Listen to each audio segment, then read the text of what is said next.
So, before we export, smooth nyo lang siya isa. So, isa lang. Once. And then, ang gagawin ko, export natin. So, bakit nyo i-export, sir? Kasi gagawa tayo ng another file para yun yung rigged na file. Character na naka-rigged. Underscore rigged. Okay? In-export ko siya, ha? As Maya file ulit. Ulitin ko, paano? Export selection. And yung name niya is ito. Para sa akin, ito. Pero gusto nyo lagyan ng name, rig, basta sa uli, rig. Kasi, bakit ko siya na-export? Para separate yung file nyo na naka-rig and yung hindi pa, naka-T-pose pa lang. So now, open natin yung in-export nating bagong file. Which is nilagay ko sa desktop, si character rig. Open. And then don't save. Ito siya. So now, before we proceed, kailangan natin i-delete yung mga face doon sa... Wait, yung camera ko naglolo. Yung mga face na nandun sa character, yung sa loob. Usually sa akin kasi dinelete ko na. So, ang itsura kasi sa character ko is ganito siya. Kasi, let's say, ito yung sa legs niya. So, pinutol ko na yung part na hindi naman makikita. So, i-delete nyo siya ngayon, yung nasa loob ng clothes. Ito yung sa legs. No? Ito kasi yung shorts eh. Ito yung sa legs. So, ngayon, i-delete nyo yung face. So, ide-demo ko kung paano. Kaso kasi, naayos ko na pala to.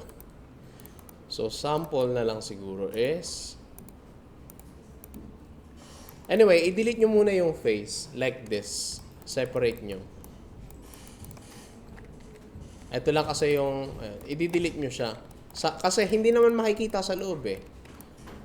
Ang advantage nito kapag dinidelete nyo yung face dun sa loob, mas madali siyang i-rig kasi yung distortion is minimal. So, i-explain ko yung mga distortions na yan later. So, kapag na-delete na siya, delete nyo lang yung face, ha? Magdidira kayo siguro ng konting indention, ayun, mga konting part lang na pwedeng ma-expose. So, nagtira lang akong konti. So, ito yung shorts. Yan. Para optimize yung file. Sir, naka-t-shirt or naka-sando po yung character ko. I-delete ko pa rin ba yung face? Ang i-delete nyo na part is, pag naka-sando yung character, ganito. Delete nyo na lang yung other half.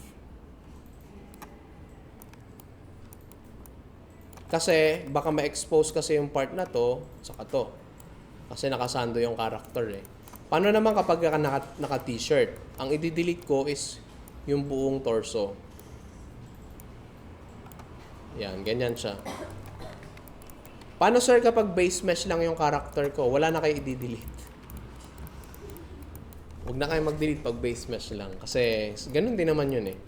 So, once okay na siya, dapat naka-group. Take note, naka-group dapat yung character. Nakahiwalay pa rin yung hair, nakahiwalay yung armor, and then yung mga shorts, and then yung shoes. Naka-group lang siya. And then, after nun, saka natin siya i-combine. Combine natin lahat. So, sa mesh, selected yung group or yung isang mga mesh, and then i-combine natin. Ayan. So, isang mesh na siya. Pero dapat, ang suitable is nakahiwalay yung hair.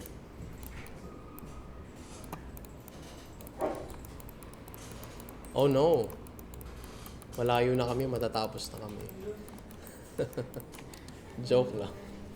Hindi, ano pa lang naman, pa-start pa lang naman. So, alalay lang. And then,